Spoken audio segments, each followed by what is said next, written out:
আল্লাহ রাব্বুল আলামিন বলছেন, আল্লাহ পাক পবিত্র পবিত্র ছাড়া কবুল করেন না, হারাম রিজিক দিয়ে ইবাদত কবুল হয় না। আমরা ওই যে রংপুর অঞ্চলে একবার ওই যে হারাগাছ একটা অঞ্চল আছে না, সেখানে গিয়েছিলাম। সেখানে মাশাআল্লাহ আবার বিড়ির অনেক ফ্যাক্টরি আছে। কিসের?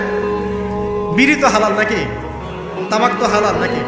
তো সেখানে বিড়ি ফ্যাক্টরির অনেক মালিক আছে এবং তারা মসজিদ কমিটির অনেক দায়িত্বপ্রাপ্ত আর কি। মুসলিমদের গায়রত্ব এখন নাই, মুসলিমরা এদেরকে আবার মসজিদ কমিটির সদস্যও বানিয়েছে।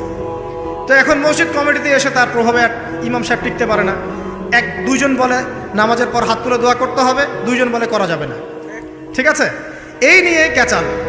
এই ক্যাচাল হতে হতে দেখা গেল এক পর্যায়ে মারামারি পর্যন্ত হয়েছে। মসজিদ ভাগত হয়েছে, মারামারিও হয়েছে। তো সেখানে আমাকে দাওয়াত করেছিল যে ওয়াজ করার জন্য। তো দোয়া করার কথা বলছে। তাই আমি বললাম যে দোয়া করে লাভ কি? দোয়া করলেই বা কি, না করলেই বা কি, রিজিকটাই তো হারাম। আপনি তো তামাকের টাকা খাচ্ছেন, তামাক।